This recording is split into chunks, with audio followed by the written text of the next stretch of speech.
ఉదయకాలం దేవుని ఆరాధించడానికి, సేవించడానికి, స్తుతించడానికి చేరువచ్చిన ప్రియులందరికీ నా ప్రేమ వందనాలు తెలియజేస్తా ఉన్నా.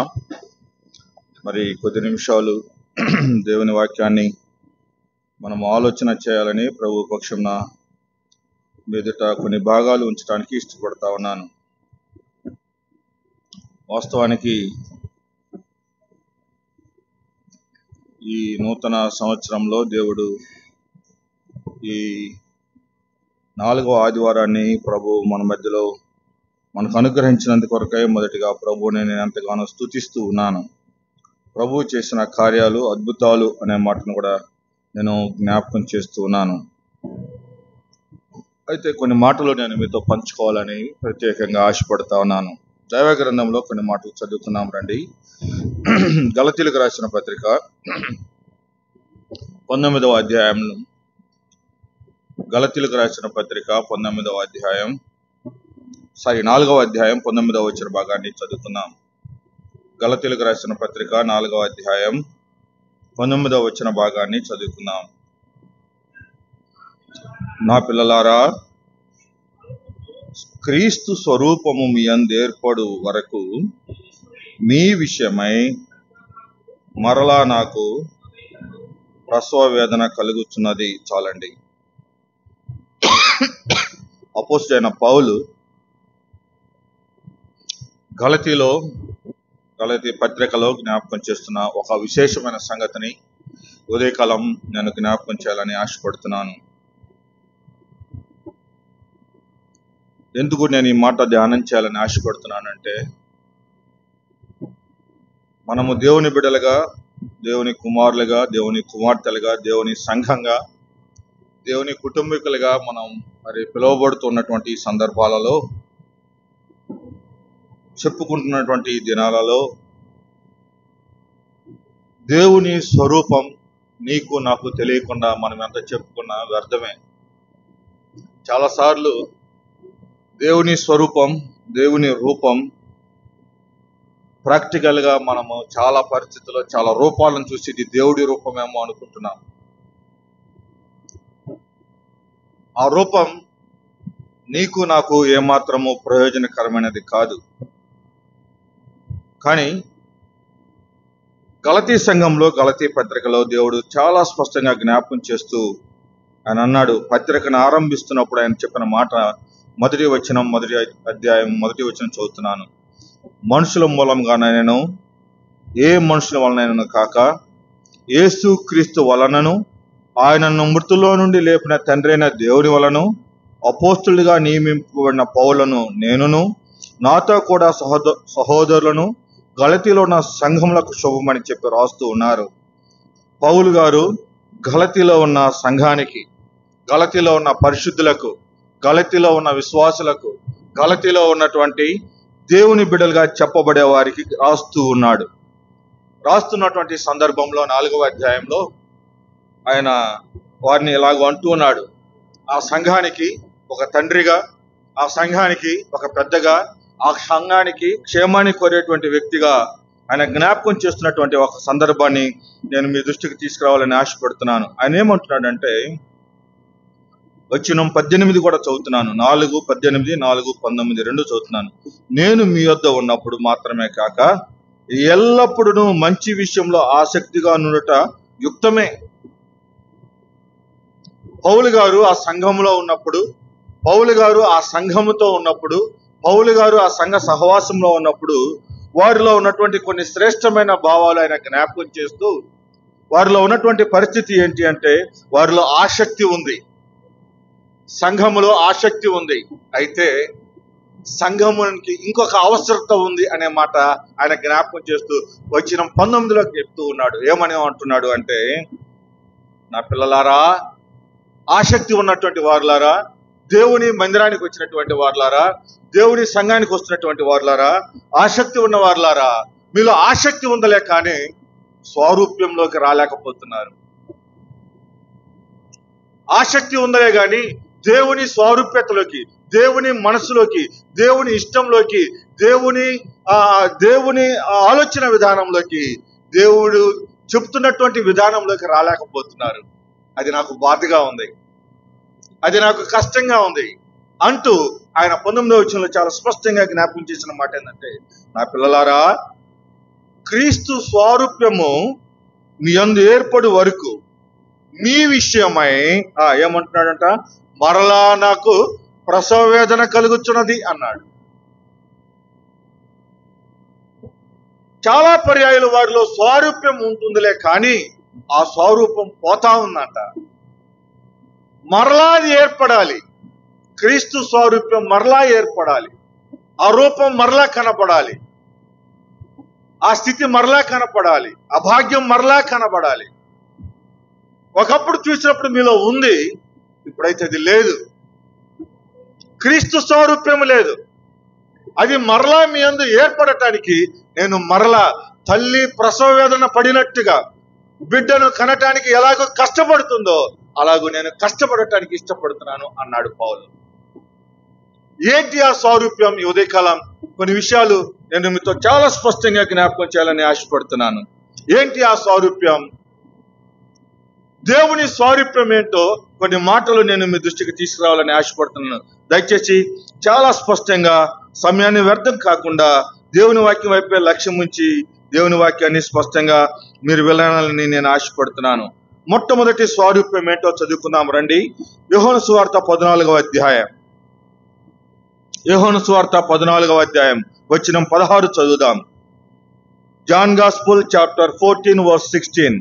యోహాను సువార్త 14వ అధ్యాయం 16వ వచన భాగాన్ని చదువుకుందాం. నేను తండ్రిని వేడుకొందును, మీ యొద్ద ఎల్లప్పుడూ ఉండుటకై ఆయన వేరొక ఆదరణకర్త అనగా సత్య స్వరూపియగు ఆత్మను మీకు అనుగ్రహించును అన్నాడు. మొట్టమొదటి దేవుని స్వారూప్యం ఏంటి అనే మాటను నేను జ్ఞాపకం చేస్తున్నాను. మొట్టమొదటి దేవుని స్వారూప్యం ఏంటి అంటే ఆయన సత్య స్వరూపి. ఆయన సత్య స్వరూపి. ఆయన స్వారూప్యం సత్యం. ఆయనలో అసత్యము లేదు.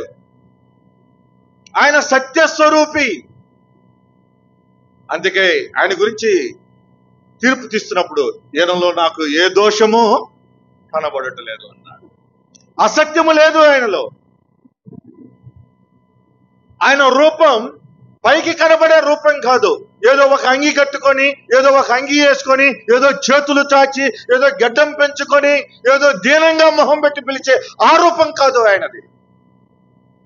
ఆయన రూపం ఏంటి అంటే ఆయన చూస్తూ ఉంటే సత్యవంతుడైన దేవుడు, సత్యమైన ఆ ప్రభు, ఆయన మనం చూస్తూ ఉండగా మనలో ఉన్నటువంటి అసత్యం, మనలో ఉన్నటువంటి అయోగ్యత, మనలో ఉన్నటువంటి అపవిత్రత, మనలో ఉన్నటువంటి సత్యం లేని జీవితం మనకు బయలుపరచబడతా ఉంటుంది. అది ఆయన రూపం. ఆయన సత్యస్వరూపి. ఉదయకాలం జ్ఞాపకం చేస్తున్నాను. ఈ సత్యస్వరూపి ఏమంటున్నాడంటే, పౌలు అంటున్నాడు, అయ్యా గలతీలో ఉన్న సంఘస్థులారా, గలతీ వారులారా, గలతీ ప్రియులారా, గలతీ సంఘ సభ్యులారా, మీలో ఏమి కావాలి అంటే, మీలో ఏ రూపం ఏర్పడాలంటే సత్య స్వరూపం ఏర్పడాలి. సత్య స్వరూపం ఏర్పడాలంటే ఏమి చేయాలో కొన్ని మాటలు చదువుకుందాం రండి. మనలో కొరింథీయులకు రాసిన 2వ పత్రిక 11వ అధ్యాయం. 2 Corinthians chapter 11 verse 10. కొరింథీయులకు రాసిన 2వ పత్రిక 11వ అధ్యాయం 10వ వచన భాగాన్ని చదువుకుందాం. 11:10 చదువుతున్నాను. అన్న ఇలా ఒక్క నిమిషం అందరినీ తీయనివ్వండి. అందరూ తీయండి. పేజీ నెంబర్ 165, 11వ అధ్యాయం 10వ వచనం. క్రీస్తు సత్యము నా యందు ఉండుట వలన అకయ ప్రాంతముల యందును నేను ఎలాగూ అతిశయపడకుండా నన్ను ఆటంకపరచుటకు ఎవరి తరముకు రాదు. ఏముందంట క్రీస్తులో? కొరింథీలో ఉన్నటువంటి ఆ వ్యక్తులతోటి ఆ వ్యక్తి జ్ఞాపకం చేస్తున్నటువంటి విశేషమైన శక్తి అపోస్తలుడైన పౌలే మాట్లాడుతున్నాడు ఇక్కడ కూడా. క్రీస్తు సత్యము ఎక్కడుందంట? నాలో ఉంది. క్రీస్తు సత్యము నాలో ఉంది, అది నా యందు ఉంది అన్నాడు. అంటే క్రీస్తు సత్యవంతుడు, ఆయన రూపము సత్యవంతుడైన రూపం. చాలాసార్లు మనం చూస్తే చాలా మంది చెప్తారు మన రూపాన్ని చూసి. చాలా మంది అంటారు, అరే వీడా, అరే ఈమా, అరే వీరా అని జ్ఞాపకం చేస్తారు. కారణం ఏంటంటే మనకు పైన కనబడే స్వభావం, మనకు పైన ఉండే స్వభావం మనకు అది తెలియజేస్తా ఉంది. చాలా సార్లు అంటారు, ఆమె మొహం చూస్తే, ఆయన మొహం చూస్తే, వాడి మొహం చూస్తే కొంతమందికి పెట్టబుద్ధి అవుద్దంట, కొంతమందికి తిట్టబుద్ధి అవుద్దంట. మరి మన రూపం ఎలాగుంది? మన రూపం ఎలాగుంది? సత్యముగా ఉంటే మన రూపం కూడా అనేకులను ఆకర్షించేదిగా కనబడుతుంది. పౌలు అంటాడు, మీరు దేవుని మందిరానికి, దేవుని సంఘానికి వస్తున్నారులే, కానీ మీలో ఏమి కావాలని వేదన పడుతున్నానో సత్య స్వరూపము కావాలి. కారణం ఏంటంటే పౌలు అంటున్నాడు, క్రీస్తు సత్యము నా యందు నివసించుతున్నది కాబట్టి నాలో కూడా ఏముండాలి? సత్యం ఉండాలి. ఇంకా మీకు అర్థం అవడానికి ఒక మాట జ్ఞాపకం చేస్తాను. చాలా మంది ఇక్కడ ఇంటి దగ్గర చిన్న చిన్న మొక్కలు వేసుకుంటా ఉన్నారు కదా. పొట్ల విత్తనాలు నాటితే పొట్లకాయలు కాస్తాయా, బీరకాయలు కాస్తాయా? చెప్పండి.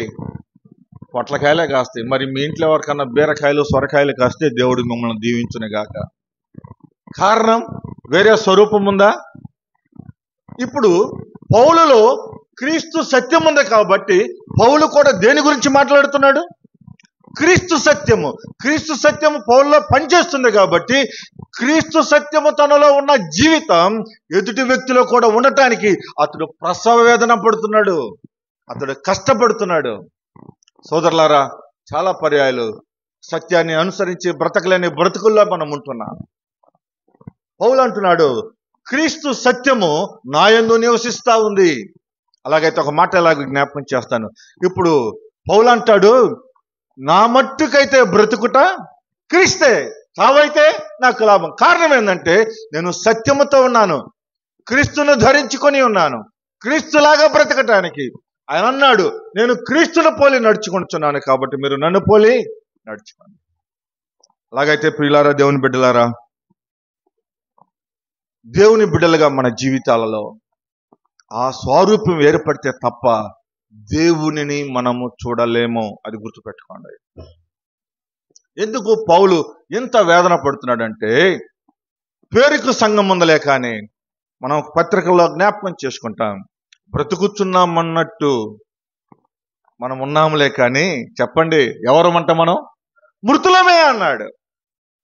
బ్రతుకుచున్నామన్న పేరు ఉంది కానీ స్వారూప్యము లేదు, ఆ సొగస్సు లేదు, ఆ స్థితి లేదు మన జీవితాలలో.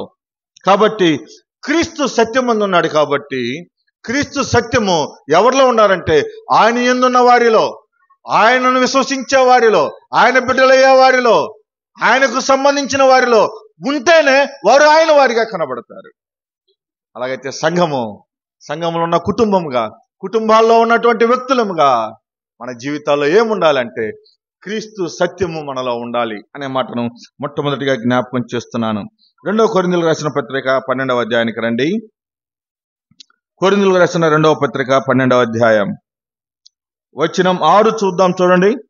నెంబర్ 1, మనం సత్యంలోకి మార్చబడాలంటే 1 క్రీస్తు సత్యం మనలో ఉండాలి. 2వ మాట జ్ఞాపకం చేస్తున్నాను, చూడండి. 12:6 చదువుకుందాం. అతిశయపడుటకు ఇచ్చేయించినను నేను సత్యము పలుకుదును గనుక అవివేకిని కాకపోదును గాని నా యందు ఎవడైనను చూచిన దానికనను నా వలన వినిదిన దానికనను నన్ను ఎక్కువ ఘనముగా ఎంచునేమో అని అతిశయించుకొనుట మానుకొనుచున్నాను అన్నాడు. ఏం పలుకుతున్నాడంట అతడు? ఎవరన్నా నన్ను ఘనపరుస్తారేమో, ఎవరన్నా నన్ను హెచ్చిస్తారేమో, ఎవరన్నా ఏదన్నా పలుకుతారేమో, వారు ఏదైనా మాట్లాడని, నేను ఒకటే మాట్లాడదలుచుకున్నాను, నేను ఒకటే చేయగలుగుతున్నాను. నాలో క్రీస్తు ఉన్నాడు కాబట్టి నేనేం చేయాలి? ఇప్పుడు సత్యమునే పలకాలి అన్నాడు. మొట్టమొదటి మాట జ్ఞాపకం చేశాను. క్రీస్తు సత్యం మనలో ఉండాలి. క్రీస్తు సత్యం మనలో ఉంటే మనం పలికే మాట ఎలాగుండాలి? సత్యమైన పలుకులు పలకాలి. మూడో మాట జ్ఞాపకం చేయాలని ఆశపడుతున్నాను. రండి, ఎఫెసీయులకు రాసిన పత్రిక 6వ అధ్యాయం. The book of Ephesians chapter 6 verse 14. ఎఫెసీయులకు రాసిన పత్రిక 6వ అధ్యాయం 14వ వచన భాగాన్ని చదువుకున్నాం.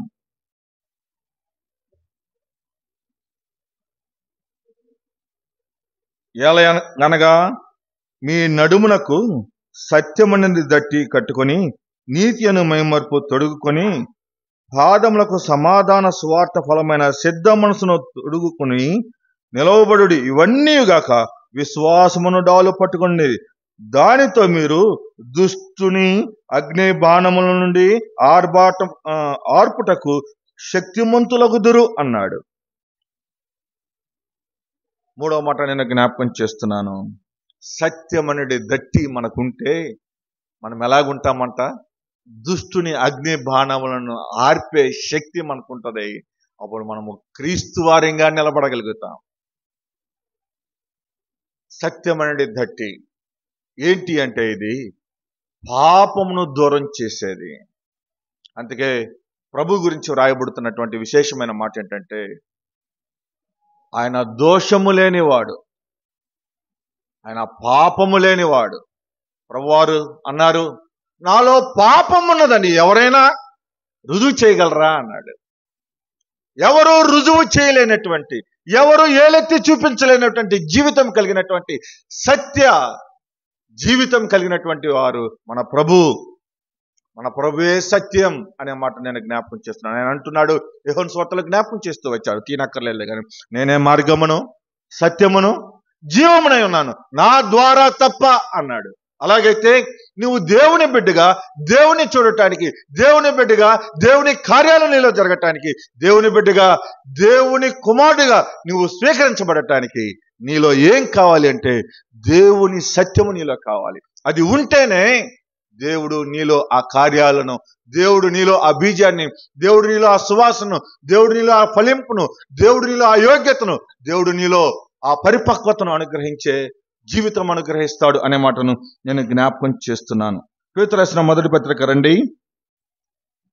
పేతురు రాసిన మొదటి పత్రిక 1వ అధ్యాయం 22వ వచన భాగాన్ని చదువుకుందాం. 1 Peter chapter 1 verse 22.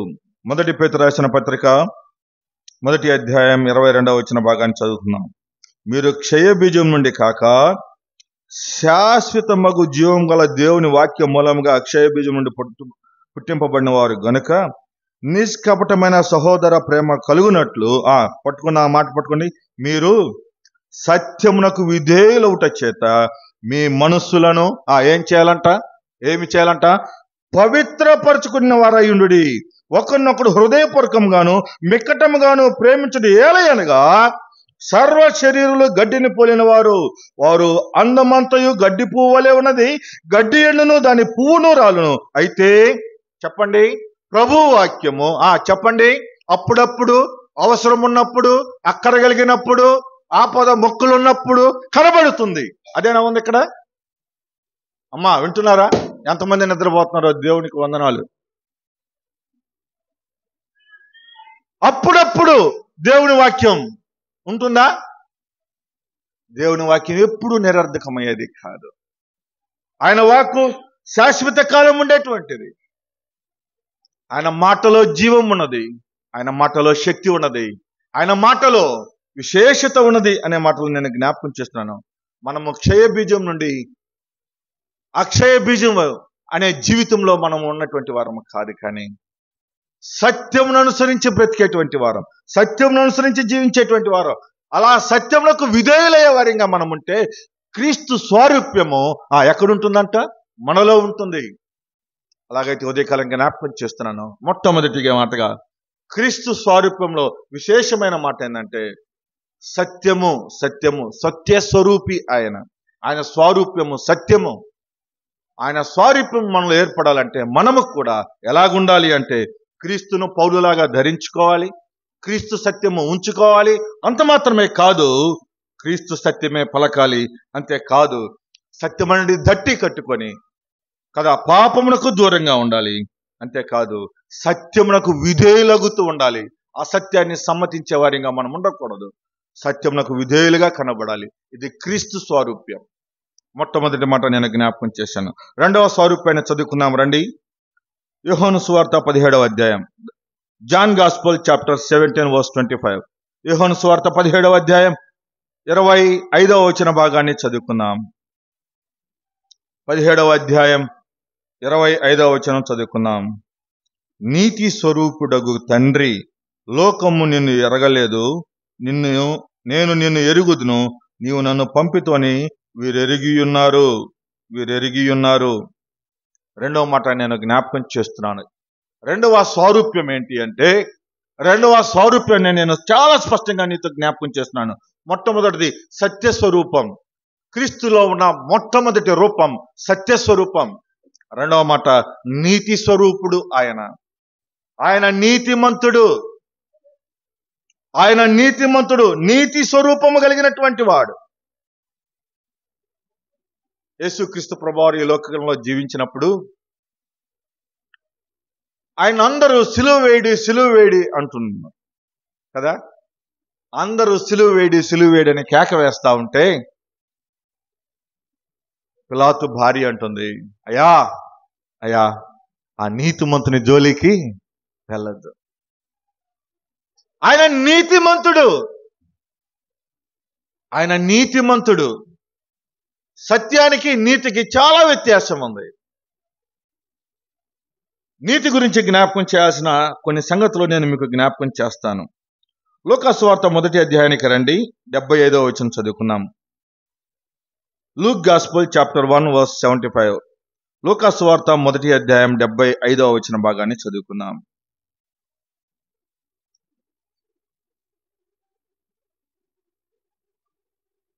ఆయన తన ప్రజలకు దర్శనమిచ్చి వారికి విమోచన కలుగజేసెను.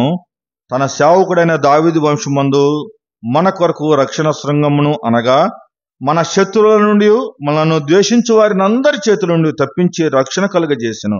దీనిని గూర్చి ఆయన ఆది నుండి తన పరిశుద్ధ ప్రవక్తల నోట పలికించెను. ఆయన తన పితరులను కరుణించుటకును, తన పరిశుద్ధ నిబంధనను, అనగా మన తండ్రి అయిన అబ్రహాముతో తాను చేసిన ప్రకారమును జ్ఞాపకము చేసుకున్నటకును, మనము శత్రువుల చేతుల నుండి విడిపింపబడి మన జీవితకాలం అంతయు నిర్భయులమై ఆయన సన్నిధిని పరిశుద్ధులముగాను, చెప్పండి, నీతిగాను ఆయనను సేవింపవలనని అనుగ్రహించుటకు ఈ రక్షణ కలుగ చేసెను. రెండవ మాట నేను జ్ఞాపకం చేస్తున్నాను. ఎందుకు ప్రభువారు నీ కోసం నా కోసం ఈ లోకానికి వచ్చాడు అంటే, నీవు నేను అనీతిమంతులం. దైవగ్రంథం సెలవిస్తా ఉంది, నీతిమంతుడు లేడు, చెప్పండి, ఒక్కడునూ లేడు. అందరూ త్రోవ తప్పి, ఒక మాట వాడబడింది, ఏకముగా పనికి మాలినవారయ్యారు. నీతి లేని వారు ఎవరంట? నేను చెప్తున్న తిట్టు కాదు ఇది. అమ్మా వింటున్నారా? నేను చెప్తున్న తిట్టు కాదు ఇది. దేవుడి వాక్యం సెలవిస్తా ఉంది, నీతి లేనివాడు ఎవరంట? పనికి మాలినవాడు. నీతి లేకపోతే వాడు పనికి మాలినవాడు. ఏకముగా పనికి మాలిన ప్రవర్తనలో పనికి మాలినతనం, మాటల్లో పనికి మాలినతనం, అవి పనికి వచ్చేవి కాదు. వాడు చేస్తున్న క్రియలు పనికిరావు, అవి మురికి గుడ్డ లాంటివి అన్నాడు. వారి క్రియలు వారి వెంట రావు అన్నాడు. అలాగైతే నీతి లేనటువంటి వారం మనం, అనీతిమంతులం. అయితే దేవుడు అంటున్నాడు, పరలోకం నుండి భూలోకానికి ఆయన ఎందుకు వచ్చాడంటే రెండవ స్వరూపాన్ని ఆయన తీసుకొచ్చాడు. ఏంటి ఆయన రెండవ స్వరూపం అంటే, మనం జ్ఞాపకం చేస్తే మనము పరిశుద్ధులముగా నీతిమంతులుగాను ఆయన సేవించటానికి, ఆయన నీతిని మనకు ఆపాదించడానికి వచ్చాడు. ఆయన నీతిని మనకు ఆపాదించటానికి. ఎవరైతే పరిశుద్ధపరచబడ్డారో వారు నీతిమంతులు. అందుకే దేవుడి గురించి రాయబడింది, నేను పరిశుద్ధుడు గనుక మీరును సమస్త ప్రవర్తన యందు ఎలాగుండమన్నాడు? పరిశుద్ధులుగా ఉండమని చెప్పాడు. అది దేవుని స్వరూపం. నీతి అనేది దేవుని స్వరూపం. చాలాసార్లు ఆ పరిశుద్ధతను మనం వీడిపోతున్నాం, ఆ నీతిని పోగొట్టుకుంటున్నాం. నీతి లేని జీవితం, నీతి లేని బ్రతుకు పనికి మాలింది అనే దేవుని గ్రంథం చాలా స్పష్టంగా జ్ఞాపకం చేస్తా ఉంది. ఉదయకాలం ప్రియులారా, దేవుని బిడ్డలారా, జ్ఞాపకం చేస్తున్నాను. దేవుని స్వారూప్యం మనలో ఉండటానికి, మనలో ఉన్న అనీతి మంత్వాన్ని తీసివేయటానికి నీతిమంతుడైన దేవుడు పరలోకం నుండి భూలోకానికి వచ్చి నీకు నాకు పరిశుద్ధతనిచ్చి పరిశుద్ధంగా నీతిమంతులుగా ఆయన చేసి ఆయన్ని పరిశుద్ధులుగా నీతిమంతులుగా ఆయన సేవించటానికి దేవుడు నిన్ను నన్ను జ్ఞాపకం చేసుకున్నాడు. అందుకే ఆయన ఈ లోకానికి వచ్చాడు అనే మాట నేను జ్ఞాపకం చేస్తున్నాను. అలా ఆయన వచ్చి మనల్ని నీతిమంతులుగా చేస్తే మనం ఏం చేయాలి? అపోస్తుల కార్యాలకు రండి, ఒక మాట చదువుకుందాం. అపోస్తుల కార్యాల గ్రంథం 10వ అధ్యాయం 35వ వచన భాగాన్ని చదువుకుందాం. మనం ఏం చేయాలి? ఆయన మనల్ని నీతిమంతులుగా తీర్చడానికి వచ్చాడు. అయితే మనం ఏం చేయాలి? 10:35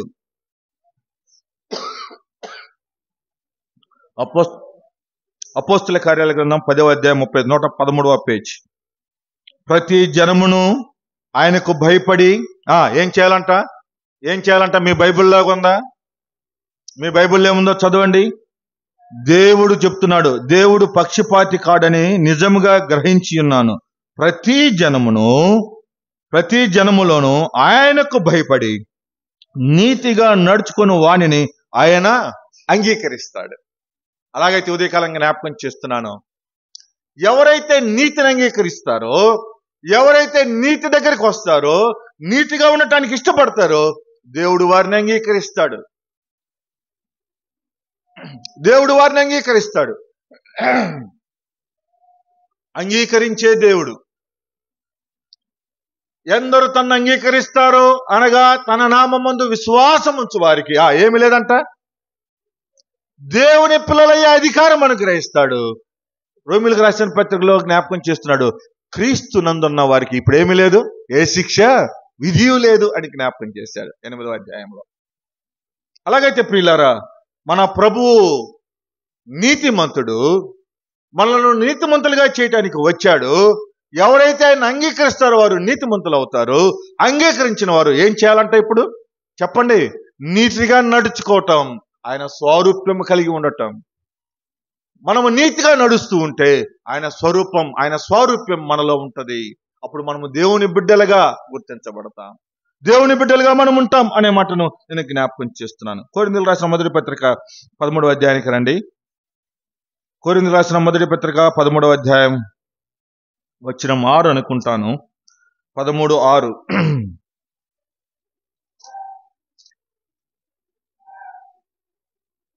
దుర్నీతి విషయమై సంతోషపడక సత్యమునందు సంతోషించును.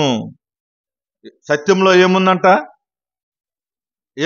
సత్యములో సంతోషమున్నది. ఈ సత్యం ఏం చేస్తుందో తెలుసా? వచనం 7 చదవండి. అన్నింటినీ తాలుకొనును, అన్నిటినీ నమ్మును, అన్నిటినీ నిరీక్షించును, అన్నిటినీ ఓర్చును. What the bonding, what the strength. ఈ సత్యానికి ఉన్న విశేషత ఏంటి అంటే, ఈ సత్యానికి ఉన్న పరిస్థితి ఏంటి అంటే, అది ఏం చేస్తుందంటే సత్యము సంతోషింప చేస్తుంది, అన్నిటినీ తాళ్ళుకుంటుంది. ఏ పరిస్థితి వచ్చినా, ఏ స్థితి వచ్చినా సత్యము సత్యంగా నిలబడుతుందంట. కారణం ఏంటంటే ఇంకొక దాని గురించి తనకు ప్రమేయము లేదు. అలాగైతే దేవుని మరొక రూపం సత్యస్వరూపం.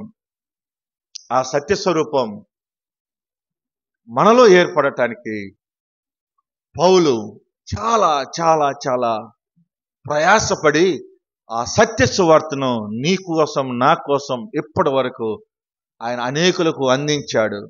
అనేకులు దాన్ని పాస్ ఆన్ చేస్తూ ఉండగా, అనేకులు మనకు బోధిస్తూ ఉండగా, ఈ దినం నీవు నేను కూర్చొని దేవుని సంఘంలో దేవుని సత్యాన్ని జ్ఞాపకం చేసుకుంటున్నాం.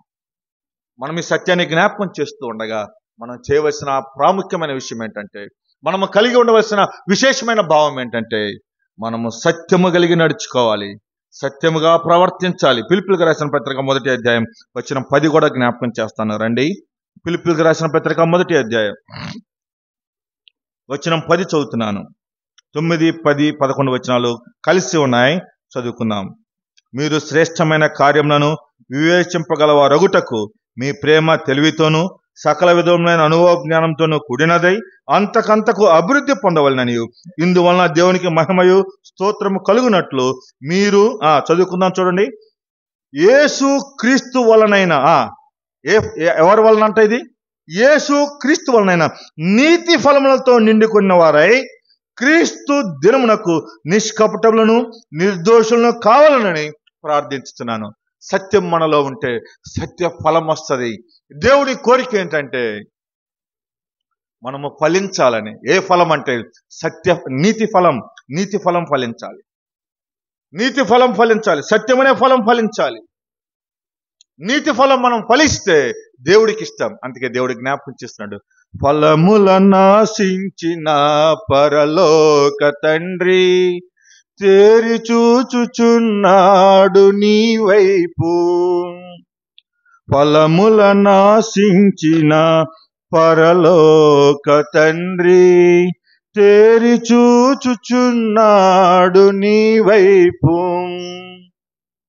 మతో నిన్ను పెంచి తోటమాలి పరీక్షించుచున్నాడు నీ వైపు.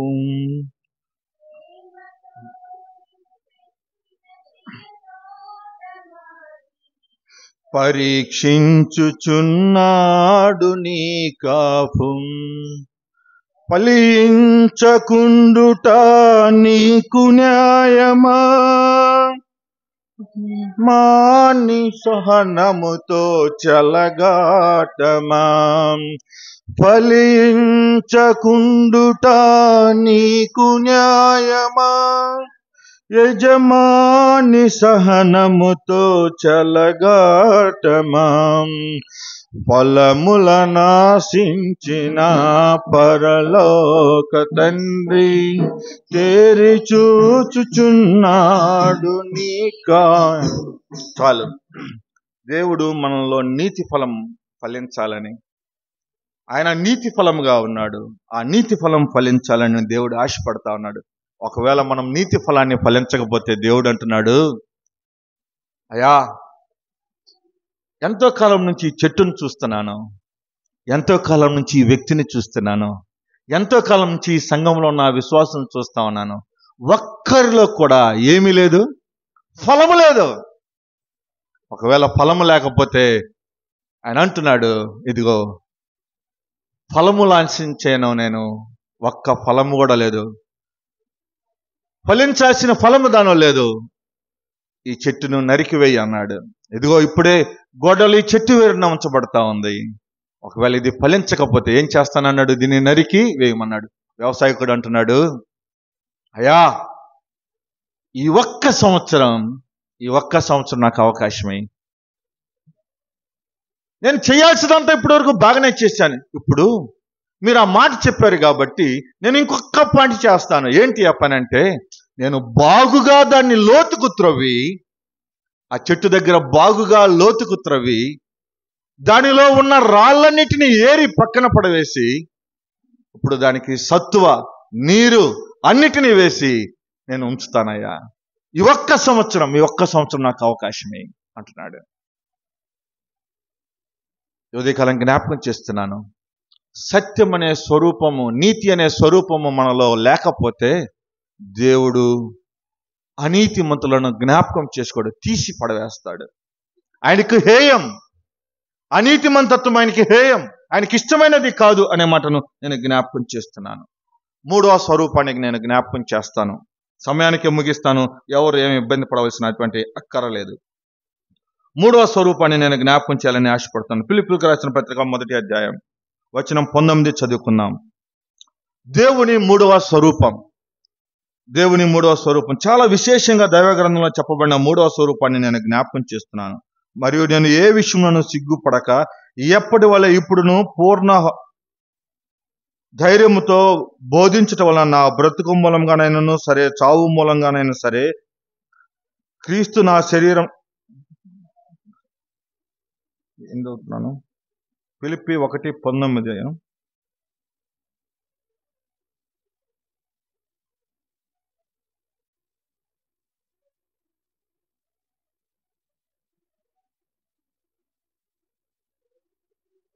మహిమా స్వరూపము అనే మాట ఉంటుంది.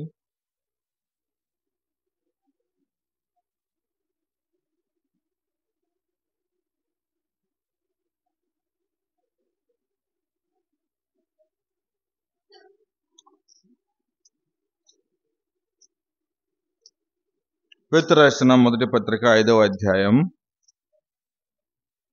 మొదటి వచనం చదువుతున్నాను. 3వ మాట ఫిలిప్పీ 1:19. ఇందాక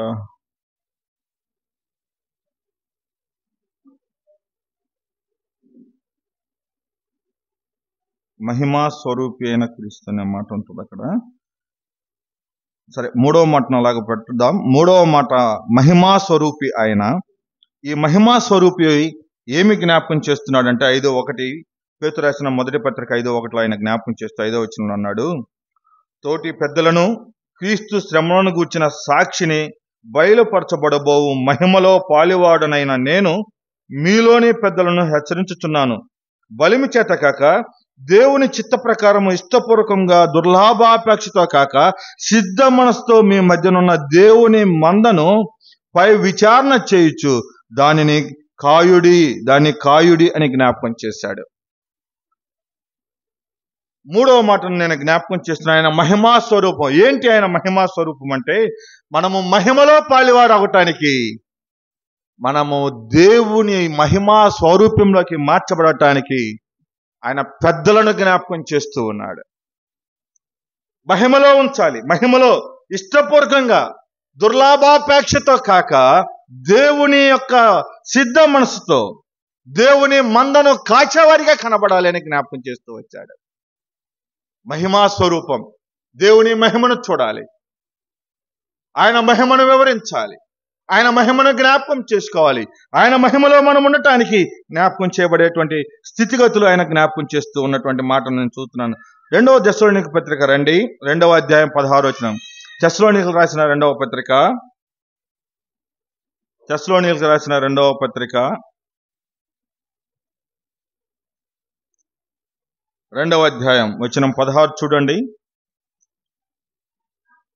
మన ప్రభువైన యేసుక్రీస్తు మనలను ప్రేమించి 2:16 మన ప్రభువైన యేసుక్రీస్తును మనల్ని ప్రేమించి కృపచేత నిత్యమైన ఆదరణయు శుభ నిరీక్షణను కలిగించిన మన తండ్రి అయిన దేవుడును మీ హృదయములను ఆదరించి ప్రతి సత్కార్యమునకు ప్రతి సద్వారకమందు మిమ్మల్ని స్థిరపరచునుగాక అని జ్ఞాపకం చేస్తూ వచ్చాడు. ప్రతి సత్కార్యంలో, ప్రతి విషయంలో మనల్ని ప్రేమించేటువంటి వ్యక్తిగా ఆయన ఉన్నాడు. ప్రేమించి మనను ఆయన మహిమకు ఆయన తీసుకెళ్లేటువంటి వ్యక్తిగా మనము జ్ఞాపకం చేసుకుంటూ ఉన్నట్లుగా దైవ గ్రంథంలో మనం చూడగలుగుతూ ఉన్నాం. 3వ స్వరూపం మహిమా స్వరూపం, ఆయన చూడగలిగే స్వరూపం. దేవుని మహిమకు మనము చేరగలిగేటువంటి, దేవుని మహిమను చూడగలిగేటువంటి స్వరూపంలోకి మనము మార్చబడే వారిగా ఉండటానికి సంఘములో మనం ఎలాగూ ఎదగాలో ఆయన జ్ఞాపకం చేస్తూ ఆయన సంఘానికి, సంఘంలో ఉన్నటువంటి పెద్దలకు ఆయన చెప్పినటువంటి విశేషమైన మాటలు మనం చూస్తా ఉన్నాం. కొరింథీయులకు రాసిన మొదటి పత్రికలో 6వ అధ్యాయంలో ఒక మాటను ఎలాగ చదువుకున్నాము రండి. కొరింథీయులకు రాసిన మొదటి పత్రిక 6వ అధ్యాయం 6వ అధ్యాయం వచనం 20 చదువుతున్నాను. మహిమా స్వరూపులు మనం అవ్వాలి అంటే ఒక విశేషమైన మాట అక్కడ రాయబడుతుంది. చదువుకుందాం చూడండి. విలువ పెట్టి కొనబడిన వారు గనుక ఏం చేయాలంట? మనము మహిమా స్వరూపంలో ఉండాలి అంటే మనం ఏం చేయాలంటే మన దేహముతోటి ఏం చేయాలంటే దేవుణ్ణి మహిమపరచాలి. దేహంతో దేవుని మహిమపరిచే జీవితం మనకు కావాలి. ఒకవేళ మనం దేహంతో దేవుని మహిమపరచలేని వారంగా ఉన్నాం అనుకోండి, 7వ అధ్యాయానికండి, కొరింథీయులకు రాసిన మొదటి పత్రిక 7వ అధ్యాయం 23వ వచనం. మీరు విలువ పెట్టి కొనబడిన వారు గనక మనుషులకు దాసులు కాకుడి అన్నాడు. చాలా పర్యాయాలు దేవుని బిడలంగా ఈ మధ్య కాలంలో భయంకరమైన ట్రెండ్ ఏంటంటే, భయంకరమైన పద్ధతులు ఏంటంటే, చాలా మందికి దాసులయ్యే జీవితం. ఒక వ్యక్తిని మనం ప్రైజ్ చేస్తున్నాం, ఒక వ్యక్తిని గణపరుస్తున్నాం, ఒక వ్యక్తిని మనము ఏదో ఆశించి ఆ వ్యక్తిని పొగుడుతా ఉన్నాం అనుకోండి, మనం ఎవరు అంట? ఆ మనుషునికి దాసులం.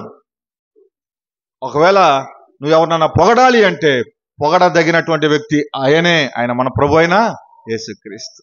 నువ్వు ఈ దేహంలో ఏ కార్యము చేసినా, ఈ దేహమందు ఏది చేసినా దేవునికి మహిమ వచ్చేటట్లుగా నువ్వు ఏ కార్యం చేసినా దేవుడు నిన్ను జ్ఞాపకం చేసుకుంటాడు. దేహముతో దేవుని మహిమపరిచే జీవితం మనకుంటే దేవుని యొక్క మహిమా స్వరూపంలో మనం మార్చబడే వారిగా కనబడతాం. ఉదయ కాలంలో 3 మాటలు నేను జ్ఞాపకం చేశాను. ఆఖరిగా 1-2 మాటలే ఉన్నాయి. ఆ మాటలో నేను మీ దృష్టికి తీసుకొచ్చి నేను ముగిస్తాను. ఫిలిప్పీలకు రాసిన పత్రిక 2వ అధ్యాయానికి రండి. 4వ మాటను నేను జ్ఞాపకం చేయాలని ఆశపడుతున్నాను. 2వ అధ్యాయం 7వ వచనం. దేవునిలో ఉన్నటువంటి 4వ స్వరూపాన్ని నేను మీ దృష్టికి తీసుకొస్తున్నాను. ఫిలిప్పీలకు రాసిన పత్రిక 2వ అధ్యాయం వచనం 7 చదువుకుందాం. మనుషుని పోలికగా పుట్టి దాసుని స్వరూపమును ధరించుకొని తను రిక్తునిగా చేసుకొనెను. 4వ స్వరూపం ఏం స్వరూపం అంట? అయింది ఏ స్వరూపం అంట? దాసుని స్వరూపం. ఈ ఉదయకాలం ఈ మాటను కొంచెంగా నేను వివరించాలని ఆశపడుతున్నాను. ఆయన గురించి రాయబడింది వచనం 5లో, 2వ అధ్యాయం వచనం 5లో, యేసు క్రీస్తునకు కలిగిన ఈ మనసు మీరు కలిగి ఉండడి. ఆయన మనసు ఏందంటే ఆయన దేవుని స్వరూపము కలిగిన వాడు. ఈ దాసుని స్వరూపము ఎవరిదంట చెప్పండి అమ్మా, వింటున్నారా? ఎవరిది దాసుని స్వరూపం? దేవుని స్వరూపం. అక్కడే రాయబడింది దాసుని స్వరూపం, దేవుని స్వరూపం.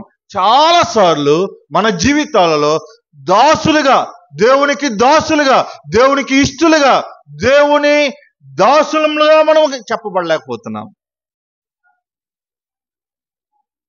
దేవుని స్వరూపం దాసుని స్వరూపం, దేవుని స్వరూపం దాసుని స్వరూపం. ఈ దేవుని దాసుడు, దేవుని స్వరూపం, దేవుని దాసుని స్వరూపం గురించి నేను జ్ఞాపకం చేయాలంటే ఒకే మాట జ్ఞాపకం చేస్తాను. ఏంటి అంటే ఆయన దాసుని స్వరూపం వచనం 6లో జ్ఞాపకం చేశాడు. 6లో చదువుకున్నాం. ఆయన దేవుని స్వరూపం కలిగిన వాడయ్యుండి, చదవండి మీ బైబిల్లో ఏం రాయబడిందో, దేవునితో సమానముగా ఉండట విడిచిపెట్టకూడనని భాగ్యమని ఎంచుకొనలేదు గాని మనిషి పోలికగా పుట్టి దాసుని స్వరూపంను ధరించుకున్నాడు. దేవుని స్వరూపం దాసుని స్వరూపంగా వచ్చింది లోకంలోకి. ఏంటి దేవుని స్వరూపం? ఆయన ధనవంతుడైనటువంటి దేవుడు, ధనవంతుడైన దేవుడు. ఆయన తను తగ్గించుకున్నాడు. తగ్గించుకొనుట దాసుని స్వరూపం.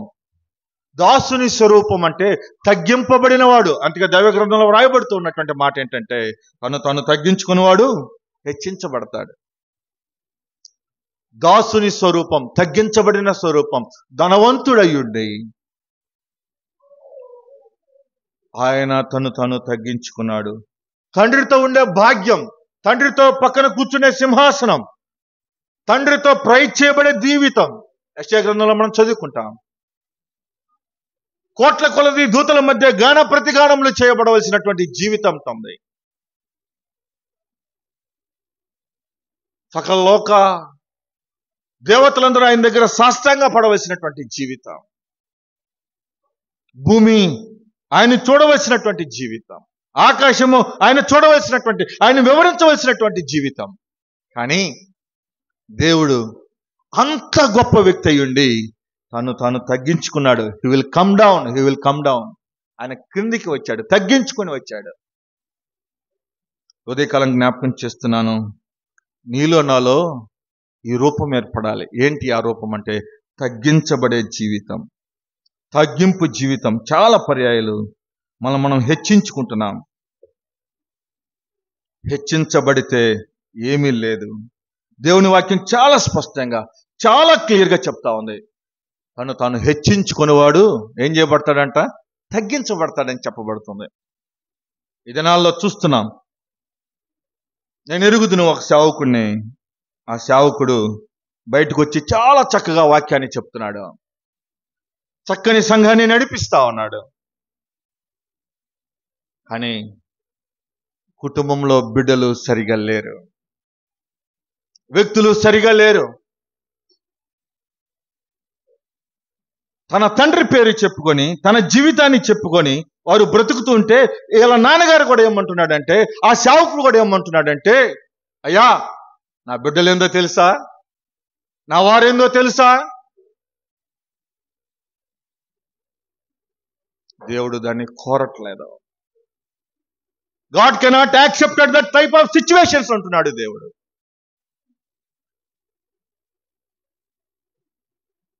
సమూయేలు తన జీవితంలో చిన్న బిడ్డగా ఉండగానే దేవుడు ఎందుకు దేవుని మందిరంలో, దేవుని సన్నిధిలో ఉంచాడో తెలుసా? అక్కడ ఒక వ్యక్తి తప్పిపోయాడు. మందిరంలో ఉన్న వ్యక్తి తప్పిపోయాడు. తన కుమారులతో ఏకీభవించాడు. తన కుమారులు చేసింది గద్దించలేకపోయాడు. తన కుటుంబ జీవితం, తన సంఘ జీవితం, తన స్థితిగతులు తను తాను చెప్పుకునే పరిస్థితులుగా కనబడుతున్నాయి. భయం ఉందలే కానీ గద్దింపు లేదు. ఈ దినాల్లో కుటుంబాలలో, ఈ దినాల్లో మన వ్యక్తిగత జీవితాలలో, ఆత్మీయ జీవితాలలో మనల్ని బట్టి మన బిడ్డలను, మనల్ని బట్టి మన జీవితాలను మనం హెచ్చించుకునే వారిగా కనబడితే దాసుని స్వరూపం ఏర్పడదు అని బైబిల్ గ్రంథం చాలా స్పష్టంగా జ్ఞాపకం చేస్తా ఉంది. దేవుని బిడ్డలుగా హెచ్చింపు లేదు, హెచ్చించేవాడు ఆయనే. దేవుడు అంటున్నాడు, నా బలిష్టమైన చేతుల కన్నా మీరు దీన మనసుకులై ఉండండి, తగు కాలం ముందు నేను మిమ్మల్ని ఏం చేస్తానన్నాడు? హెచ్చిస్తానని చెప్పాడు. God given this type of promise. దేవుడు ఆ ప్రామిస్ ఇస్తా ఉంటే ఆ ప్రామిస్ని మనం ఉల్టా చేస్తున్నాం. ఏంటంటే మనం హెచ్చించుకుంటున్నాం. ఈ దినాలలో దాసుని రూపం, దేవుని దగ్గర మనం తగ్గించబడితే, దేవుని విషయంలో తగ్గించబడితే, దేవుని దగ్గర మనంగా దేవునికి ఉండదు ఉన్నట్టుగా మనం అప్పగించబడితే దేవుడు హెచ్చిస్తాడు. ఈ లోకంలో మనుషులు ఎవరు హెచ్చించి ఉపయోగం ఏంటి? ఒక మాటలాగా జ్ఞాపకం చేస్తాను. ఈరోజు ఒక పేపర్లో, ఈరోజు ఒక న్యూస్లో ఒకవేళ ఈ వ్యక్తి చాలా గొప్పవాడు, చాలా ఉన్నతమైన వ్యక్తి అని రాయబడితే కొన్ని దినాలకు ఏమొస్తుంది చెప్పండి? ఇతడు అలా అవటానికి ఇది కారణం, ఇతనిలో ఈ నెగిటివిటీ ఉంది అని చెప్తున్నారు. లోకం అలాగ శాసిస్తా ఉంది, లోక జీవితం అలాగుంటా ఉంది, లోక పరిస్థితులు అలాగుంటా ఉన్నాయి. కానీ దేవునిలో మనం హెచ్చించబడితే ఎవడు తగ్గించడానికి వీలు లేదు. ఒక మాట చదువుకున్నానండి, ఎఫెసీయులకు పత్రిక 6వ అధ్యాయం 6వ వచనం. Book of Ephesians chapter 6 verse 6. ఎఫెసీయులకు రాసిన పత్రిక 6వ అధ్యాయం 6వ వచనం. మనుషులను సంతోషపెట్టువారు చేయునట్లు కంటికి కనబడుటకే కాక, చెప్పండి ఎలాగూ చేయాలంట? చాలా సార్లు మనుషులను హెచ్చించేవారిగా, మనిషికి కనబడేవారిగా, మనుషులకు చెప్పుకునేవారిగా, మనుషులు నన్ను ఎట్ట పొగుడతారని చెప్పుకునేటువంటి బ్రతుకులో మనం కనబడుతూ ఉంటే దేవుడు దాన్ని మెచ్చడు. దేవుడు అంటున్నాడు, చెప్పండి ఇది దేవుని స్వరూపం. ఆడ జ్ఞాపకం చేస్తున్న మాట ఏంటంటే, క్రీస్తు దాసులమని ఎరిగి దేవుని చిత్తమును మనఃపూర్వకంగా జరిగించుచు మనుషులకు చేసినట్టు కాక ప్రభువునకు చేసినట్టే ఇష్టపూర్వకంగా సేవ చేయుడి అన్నాడు. అమ్మా నేను ముగిస్తాను, మీ పిల్లల్ని 2 నిమిషాలు అదుపులో పెట్టుకోండి, డైవర్ట్ చేయొద్దు ఎవరు. చాలా పర్యాయాలు ప్రభు దగ్గర దాసుడు అనే జీవితం లేకుండా బ్రతుకుతున్నాం. సంఘంలో దేవుని చేసే పరిచర్యలో, దేవునికి జరిగించే పరిచర్యలో మనము చాలా సార్లు మనము కనపడాలా అన్నట్టుగా మనం బ్రతికితే దేవుడు దాన్ని మెచ్చడు. వాళ్ళని బయటికి పంపించండి.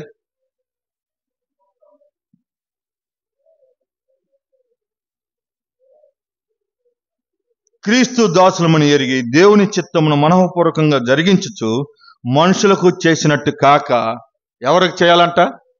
ఏ పని చేసినా, ఏ పరిచర్య చేసినా, ఏది చేసినా మనము దేవునికి సేవ చేస్తున్నట్టు చేస్తే తప్ప, ఆ మనసుంటే తప్ప మనము దేవుని స్వరూపంలోకి మార్చబడలేము అనే మాటను జ్ఞాపకం చేస్తున్నాను.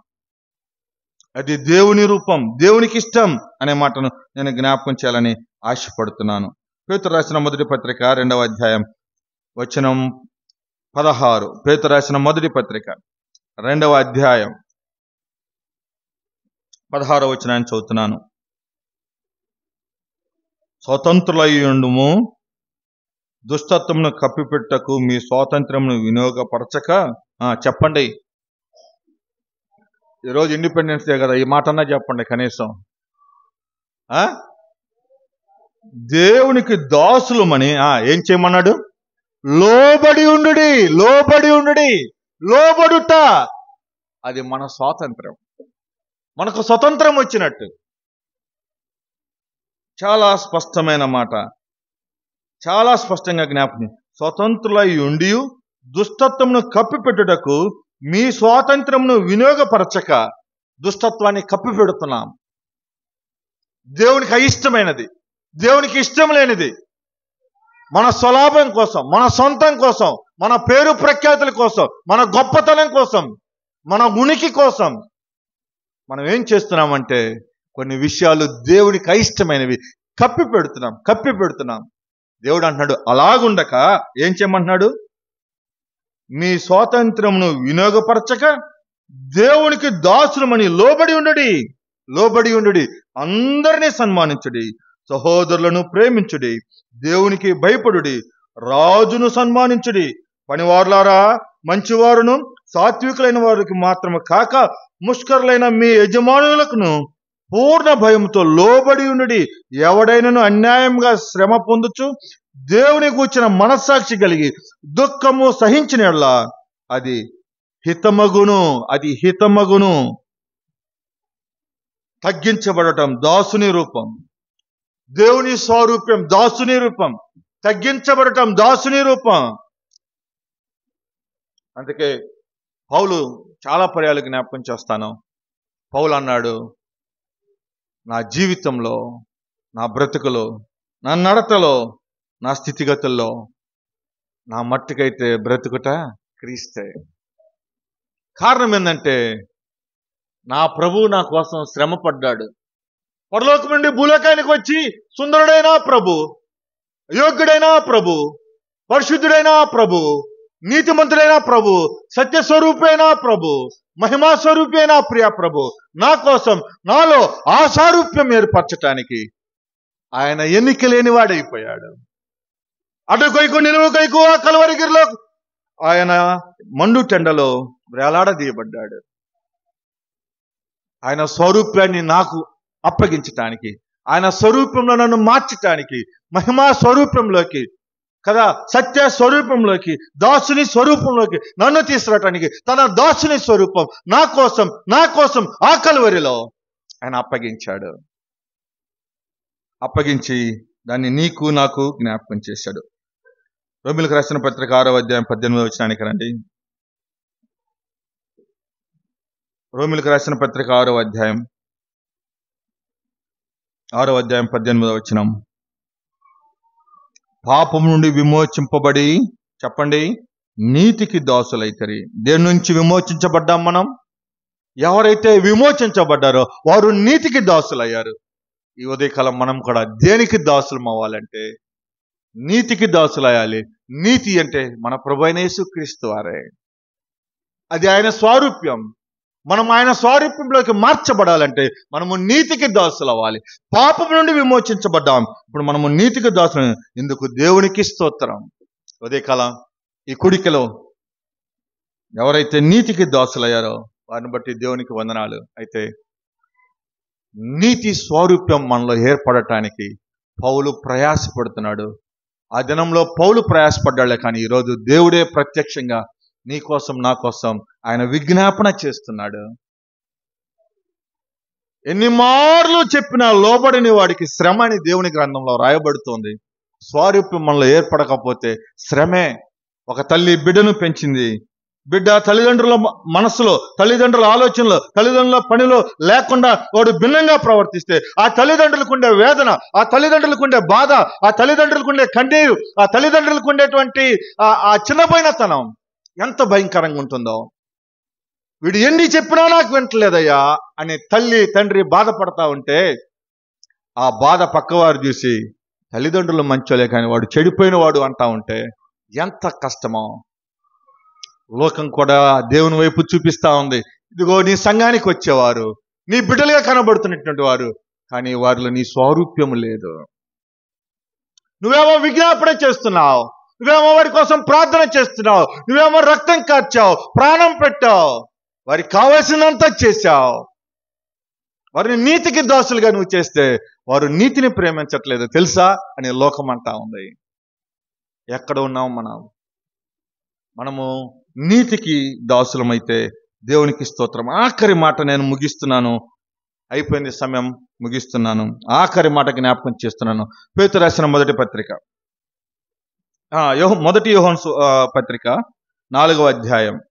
యోహాను మొదటి పత్రిక 4వ అధ్యాయం వచనం 8 చదువుకుందాం. చూడండి, 4వ అధ్యాయం వచనం 8 చదువుతున్నాను.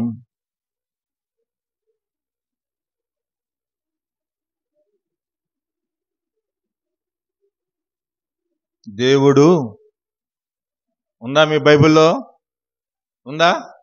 దేవుడు ప్రేమాస్వరూపి, ప్రేమ లేనివాడు, చెప్పండి ఏం రాయబడింది అక్కడ?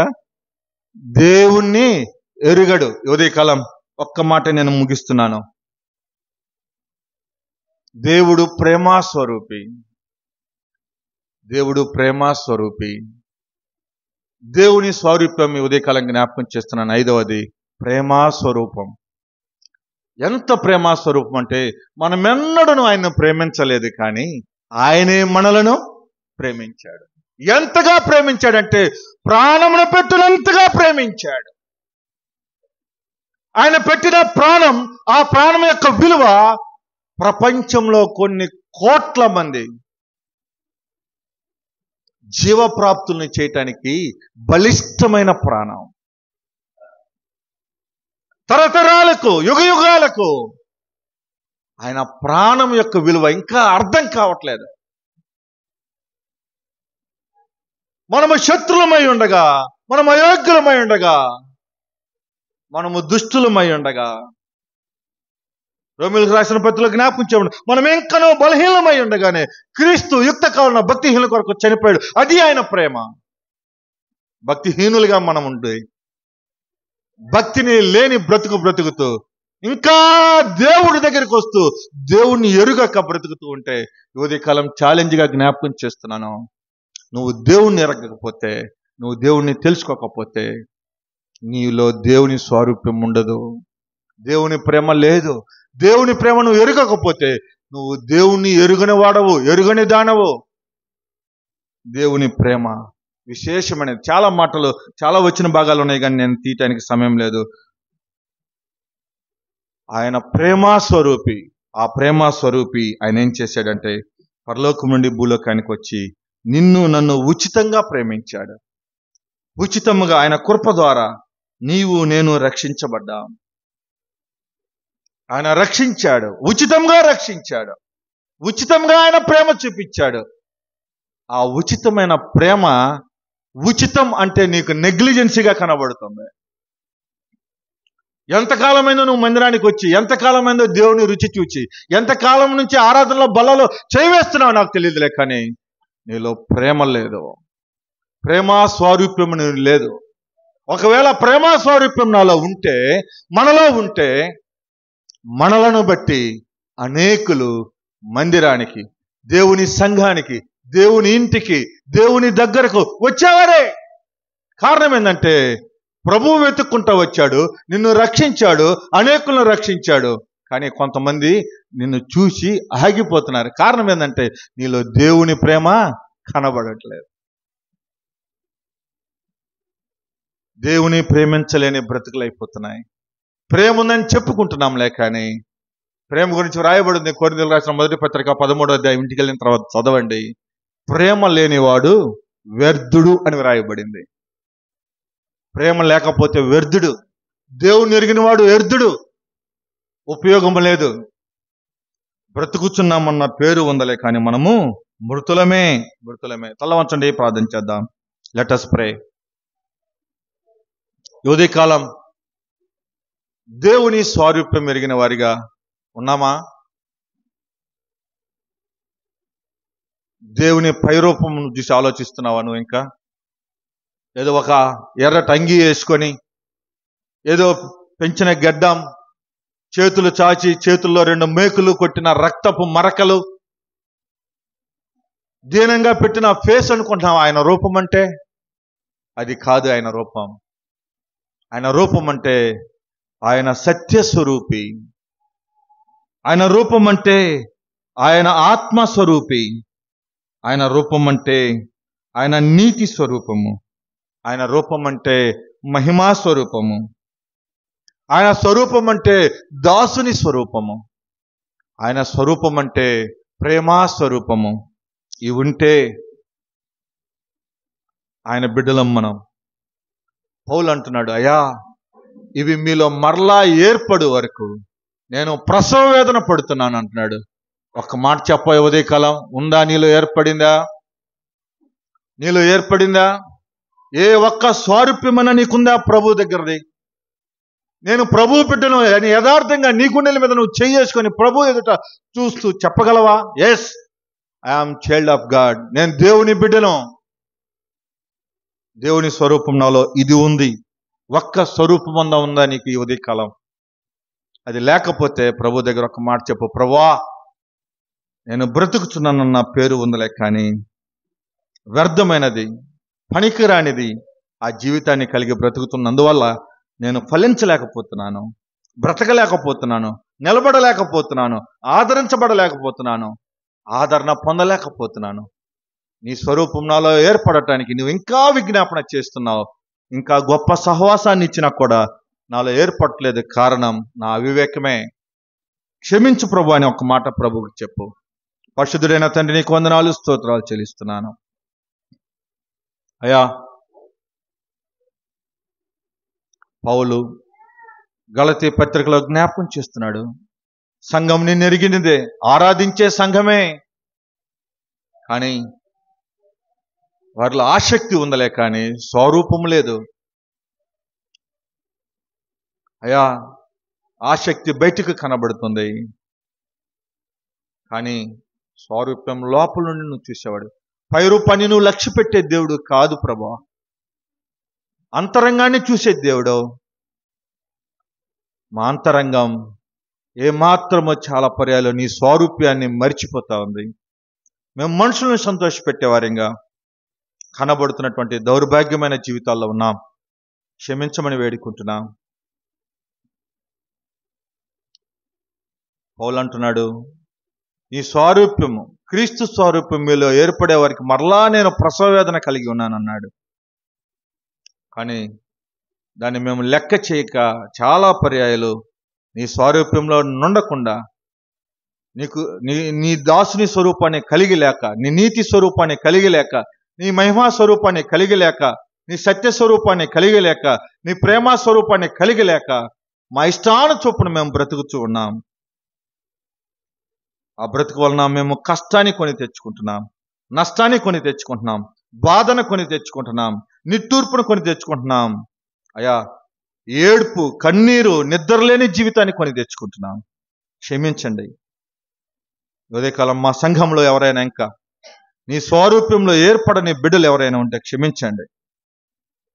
సంఘానికి వస్తూ ఇంకా ఈ విషయాలలో ఎక్కడైతే మైమరిచిపోయి, దారి తప్పిపోయి, వదిలివేసి మేమున్నదే జీవితం అనుకుని బ్రతుకుతూ ఉంటే, నీ వాక్యం స్పష్టంగా సెలవిచ్చిన మాటను ఉదయకాలం అంగీకరించిన నీ బిడ్డలు వారి హృదయాలు, మనసులను జ్ఞాపకం చేసుకోమని నీ దయగల హస్తాలకు అప్పగిస్తూ క్రీస్తు నామమున ప్రార్థించి వేడుకుంటున్నాము తండ్రి.